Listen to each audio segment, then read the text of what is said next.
der Ruhr Open Champion 2015, the Highlander Rory Mcleod.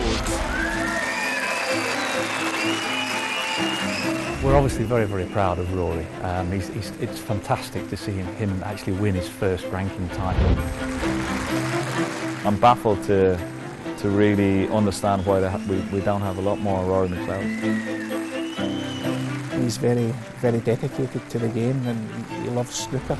And with him being a champion now, he can go and spread the word that's saying, like, if I can do it, you can all do it. I just knew it was I had a chance and I just wanted to make the most of it. Back in our day, I was considered a personality and I was the most boring player in the game. The players of today and the top players of today are now becoming the idols of the likes of my son. I am Rory Mcleod, the first and only black professional snooker player and champion. In this episode on العربي TV, I am going to explore snooker from its origins to its heyday in the 80s to its current game in 2016, and ask why fewer and fewer young people are getting involved in snooker. My mission is to take snooker to the streets, to the young British kids, especially ethnic minorities, and see if they can pick up a cue and start playing snooker.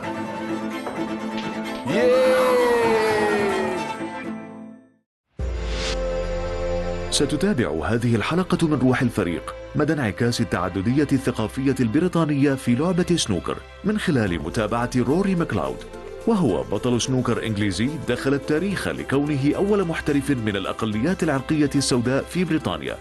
وسيستعرض روري خلال هذه الحلقة تاريخ اللعبة من الثمانينيات حتى يومنا هذا، بهدف مقارنة ما كان عليه الوضع في بدايات شغفه واحترافه اللعبة والتغيرات التي طرأت عليها اليوم، في رحلة بحث عن سر تربعه وحيدا على قمة سنوكر كلاعب محترف لا ينازعه لاعبون من أقليات عرقية أخرى في بريطانيا.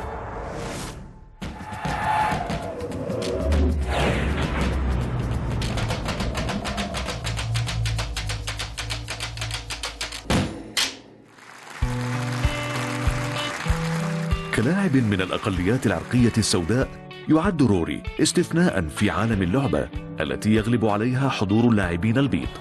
ولكن قبل أن نرافقه في مهمته من المهم أن نتعرف على تاريخ وأصول اللعبة، من هم اللاعبون الأساسيون وما هي الأحداث المهمة التي شهدها تاريخ لعبة سنوكر.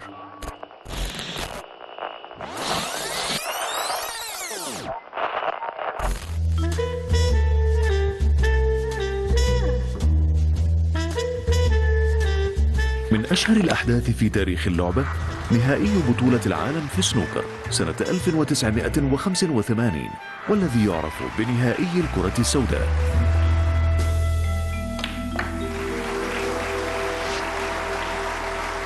Obviously nobody could have predicted that the 1985 final was going to end up on the final black ball, but because of the closeness of it and because I was supposed to be the player who was guaranteed to win and my opponent Dennis Taylor didn't have a chance, it captured everybody's imagination. In 1985 was the biggest viewed final that we've ever seen. Steve Davis against Dennis Taylor. 18.5 million people watching snooker until midnight. A third of the population, perhaps a little less than a third, were tuned in at 1 o'clock in the morning to watch the final balls being played. Was unheard of for snooker. So to be part of the history of the game is quite amazing. اليوم ما زالت بطولات اللعبة تعرض على شاشات التلفاز وتبثها قنوات عديدة في بريطانيا وحول العالم. Breathtaking stuff there from John Higgins. At the start of the programme, we heard Steve Davis, Ken Doherty and Sean Murphy talk about his game. Let's hear his report. ولكن اللعبة فشلت في جذب الشباب فيما نجحت كرة القدم. فلماذا فقدت بريطانيا ولعها باللعبة؟ وما أثر ذلك على اللاعبين؟ He missed 2 tournaments before the World Championship.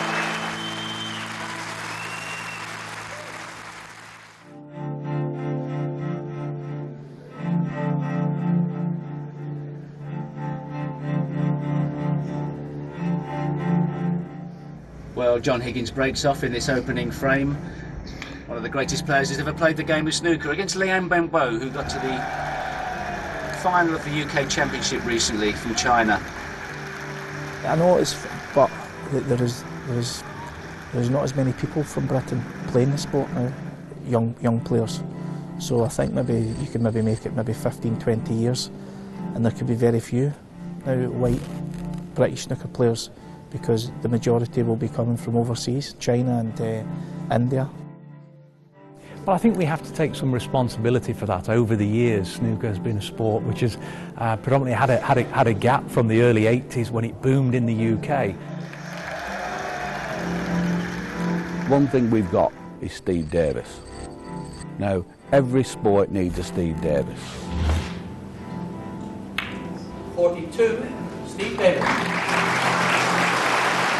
He's a fantastic legend of the game, 6 times world champion, and more recently he's been on I'm a Celebrity, Get Me Out of Here, so he's been in the jungle, so automatically his street credibility with young people has gone through the roof. The likes of Steve Davis, you know, is one of my idols when I was my son's age. You know, and now as obviously time goes on and my son now gets involved, the players of today and the top players of today are now becoming the idols of the likes of my son. The trophy and the title of 1989 Embassy World Champion goes to Steve Davis. People say about the 80s as if the personalities in the game were bigger than they are now. I'm too close to really judge that. Back in our day, I was considered a personality, and I was the most boring player in the game. We had Terry Griffiths, Cliff Thorburn. It used to take them days to play one frame, and they were personalities. Don't ask me how. Interesting matchup, isn't it, Dennis? Where is Dennis? Dennis isn't here. That's because he's not really here, and I'm not really commentating. The heyday is happening every year around the world. I don't think we'll ever have the heyday in Britain for 18.5 million people, because back then there was only 2 or 3 TV channels, and that was why if they didn't watch one channel they were watching the other. Now we have hundreds of TV channels, and we'll never get back to 18.5 million. But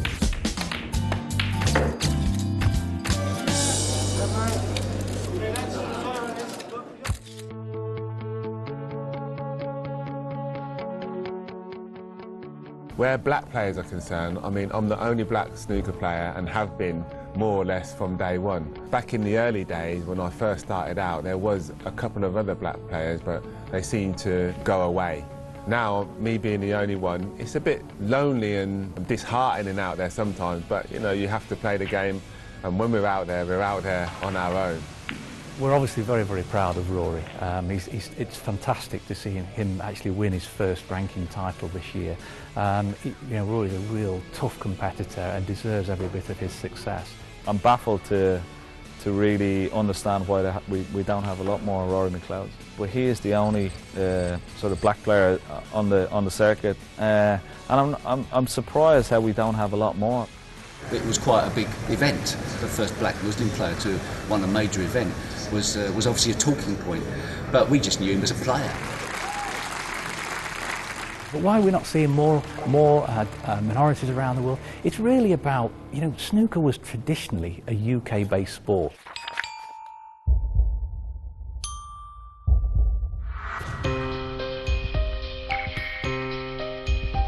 تطورت اللعبة في عام 1875 على يد ضباط الجيش البريطاني الاستعماري في الهند من لعبة البلياردو، وأصبحت أكثر الألعاب شعبية بين الطبقة العاملة، ووجدت مكانا لها في نوادي الرجال أواخر القرن العشرين في بريطانيا. سيقصد روري ليفربول ليلتقي بيتر كلير مدير مجموعة نورمان كلير التراثية ليتعرف أكثر على تاريخ اللعبة. Hi Rory, welcome to Liverpool. How was your journey? Very well, thank you, Peter. Well, come on in and have a look round. Wow, what a wonderful place. Well, you can see we've got a good collection of cues, and here's a rather interesting billiard table, although you'll know it as a snooker table. Wow, it's all amazing. Where do we start? Well, we could start with this table, which is part of the Heritage Collection. It was actually made in Liverpool in about 1826. It's unusual, it's got a cast iron frame, which you probably will never have seen one because they are quite rare. This looks absolutely fantastic, yeah. So we use it here for the display so that anybody coming in to buy a cue can have a practice shot on the table. The snooker begins in India. It was a game played by the British troops who were stationed in India in the 1800s. And they took two particular games. One was life pool and the other one was pyramids, and combined the two and added the black ball.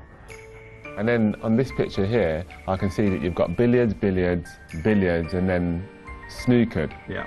So when did it change from the billiards to the snooker? I think this is an early one, probably about 1930s. Snooker was known then in the UK because it came back from India with the troops. Okay. But it wasn't that popular. Right. It wasn't until after Joe Davis did his work that snooker was the recognised game.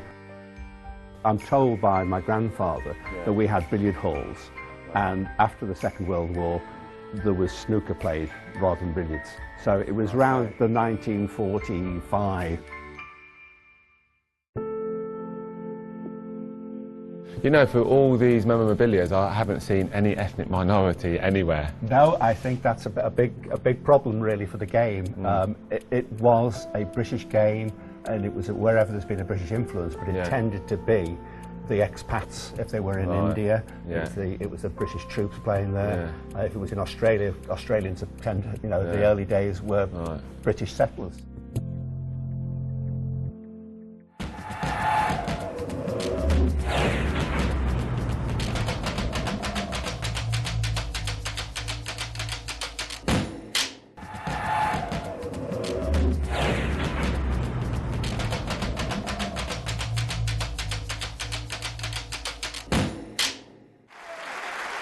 لفهم سبب ولع بعض الدول في العالم باللعبة رغم غياب التأثير البريطاني عليها، سيقابل روري صديقه خالد الذي يمتلك صالة سنوكر في قطر، وسيخبره عن مهمته لأخذ اللعبة إلى مدارس الأقليات العرقية، ويستفيد من تجربة خالد المماثلة في هذا المجال. Where have you been, Rory? I've been waiting for a long time. Mate? How are you doing? Come, let's go play some snooker. Yeah, long time no see, bruh. Yeah, man. How was the Masters? Fantastic. Yeah? I really enjoyed them. Can't wait. It's been a long time since I give you a good hiding, isn't it? Yeah, but you know my game is better now. Is it? You're going to have a really good opponent. We will see, mate. We will see. All right. Where's your ribbon?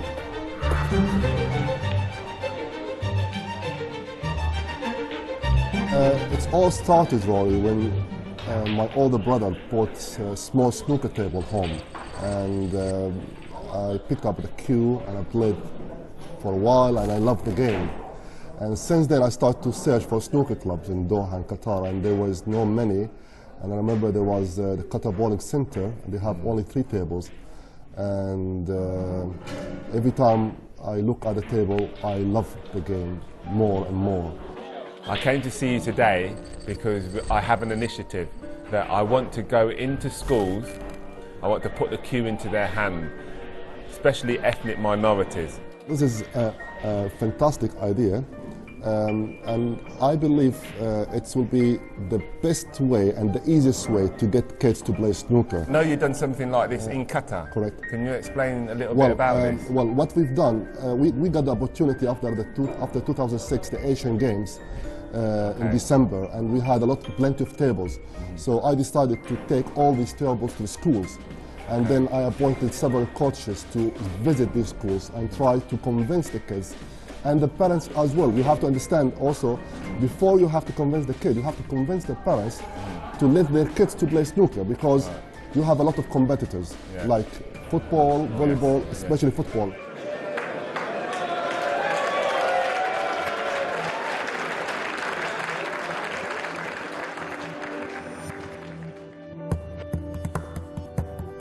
نظراً لنشأتها في الحانات وشعبيتها بين الطبقة العاملة من البريطانيين البيض، فضلاً عن ثقافة شرب الكحول والتدخين التي غالباً ما رافقت اللعبة، عرفت اللعبة برياضة الحانات، الأمر الذي يشكل تحديا في وجه مبادرة روري لتشجيع الأطفال دون سن 16 على ممارسة اللعبة.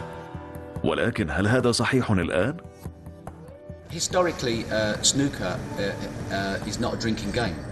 A snooker club, most of the old-fashioned snooker clubs, not the social clubs, but the snooker clubs where the serious player went to, were non-drinking places. So historically, the game's never been a beer-drinking game, even though it's been linked to the likes of darts, which was originally.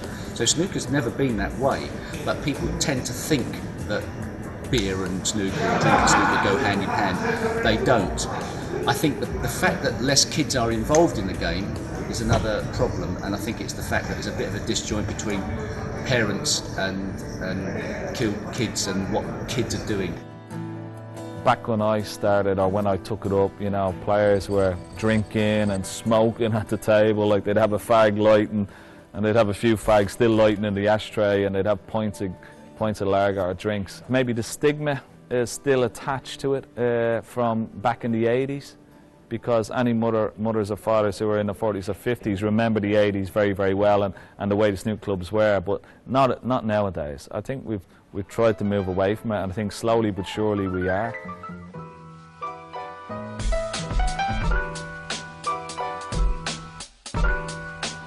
I am here in a pub in Liverpool. This is a pool table. There is a myth that snooker is played in pubs. Before my time, snooker was played in pubs in a back room upstairs, where they used to do exhibitions. Now, snooker is not played in pubs. Snooker is played in workmen's clubs and snooker clubs. This is a pool table, and pool is played in pubs. But in the UK, you can find clubs where there is no drinking and no bars. So the ethnic minority can find places where they can go, pick up a cue and enjoy themselves. Now you go into a snooker club and it's lovely, luxurious places. You can have some nice food and stuff like that. And you're trying to encourage or portray the image to the mothers and fathers of this world to say, look at your son or your daughter, it's okay to bring them in. It's a nice environment, you know, it's not a dodgy environment that it maybe once was. And it's cleaned up immensely, like, over the last number of years.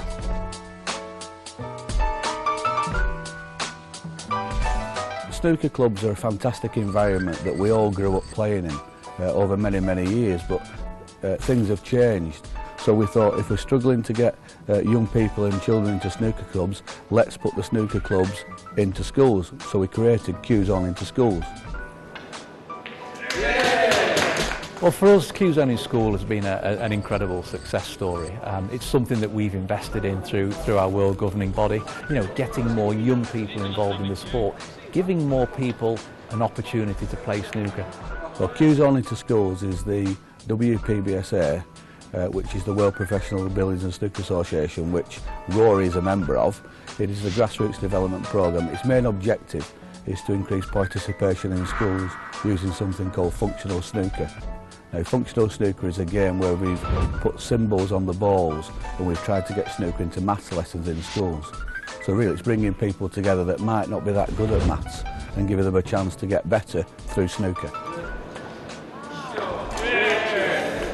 The players of today and the top players of today are now becoming the idols of the likes of my son, so which makes them feel that they want to sort of be like them. They want to play snooker on telly, you know, and live the life of travelling the world and seeing the world and playing snooker at the same time. Rory is a role model for many people out there, and the reason for his success is because he is good enough and he's earned it. He's worked hard, he's disciplined, he practices every day, he concentrates, he has all those attributes that makes a great sportsman, and he is a great sportsman. This year he's proved himself and we're very proud to have him. So he will be a great role model for many, many people out there. But the one thing, to make sport successful, there must be one criteria to be the best, and that is that you must be the best. كان النجاح من نصيب روري والعديد من نجوم اللعبة العالميين، ولكن ما هي مقومات صناعة نجم سنوكر؟ وما الذي يختلف به عن لاعبي الرياضات الأخرى؟ In snooker, The greatest muscle we are using is the brain. It's a game of minds. We need concentration, focus. The mind is active, constantly fault finding, thinking ahead, thinking of strategies. I'm here at JJ Sports in Liverpool to speak to Martin Perry and ask him about the psychology of snooker. So Martin, what can you tell us about the psychology of snooker? You could write an encyclopedia on the psychology of snooker, where we could be here all evening. There are so many points to cover, of all the games, of all the sports. And I've worked in 32 sports, and snooker, by far and away, is the most detailed. There is so much psychology in snooker, it's phenomenal. Where do you want to start? Well, basically, this is a game where if your opponent's at the table, I'm sitting in my chair and my mind is going round and round. What do I do? Well, this is one of the great dilemmas, and what makes snooker unique is that you're sitting out for sometimes, you know, a lengthy period of time while your opponent takes your points. Let's imagine you've missed an easy red and set your opponent in amongst the balls. You're already starting to accumulate points. You know, as a pro, that time in your chair, you don't know when you're going to come back out of the chair, do you? It's frustrating. You're thinking about that miss. Oh, I've missed such an easy ball, I've let him in. And that miss can dwell on your mind for an indefinite period of time. When you come to the table next, what if you're still thinking about that miss?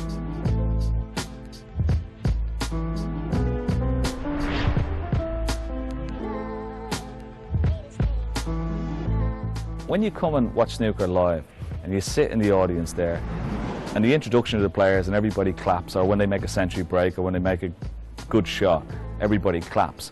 But the real part of snooker and the tension of snooker is when it goes deathly silent, you know, and you can feel the nerves, you can feel the tension. It's different to going to a football match or a rugby match, but it still has that intensity, you know. And I think that's the beauty of the snooker, and it should never lose that. Snooker is such a difficult game. It takes you years and years to try and master the table and try and master the balls. And I think the youngsters maybe sometimes just think it's too difficult a game and they just stick to playing pool. And I think it's a lot to do with patience.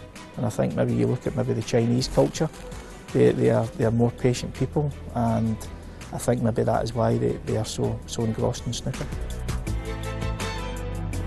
مهمة روري في هذه الحلقة المتمثلة بمعالجة نقص اهتمام الشباب في اللعبة استوحيت من تجربة الصينيين في إدخال السنوكر في المدارس، وستساعده تجربته في قطر ومشاركته في حملات ستيف ديفيس والاتحاد الدولي للسنوكر في بريطانيا في البحث عن نجوم المستقبل. وأول مكان سيبدأ منه هو المدرسة. I'm used to playing in pressure conditions. Let's hope it's not too nerve-wracking.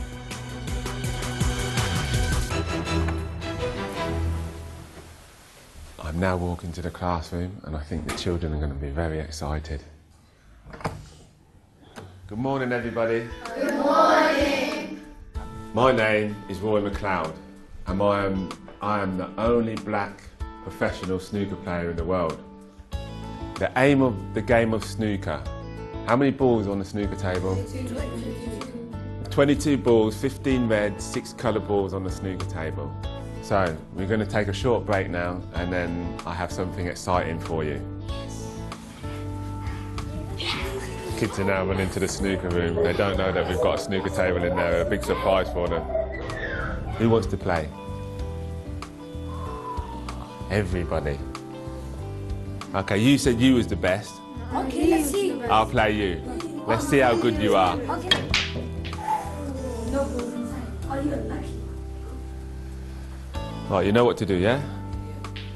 Ooh, nice one. Ooh.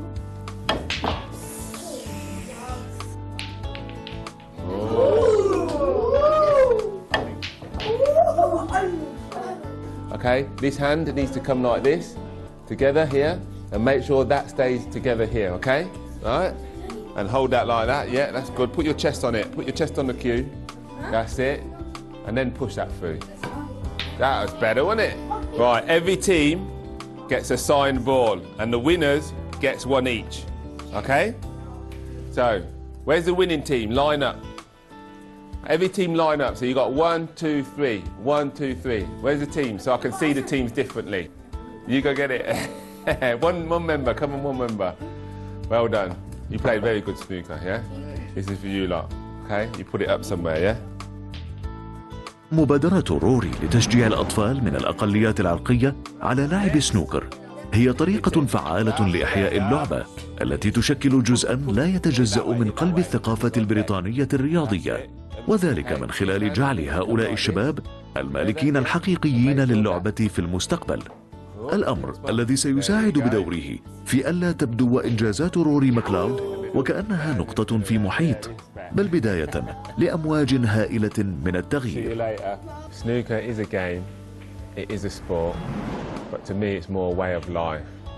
I've played snooker now for as long as I can remember. Along with other things that I've done, snooker is a literal part of my life. I wake up in the morning and sometimes I can't wait to go and play snooker. I go to bed at night and I might think of snooker before I go to sleep. So for me, snooker is an ingrained part of me.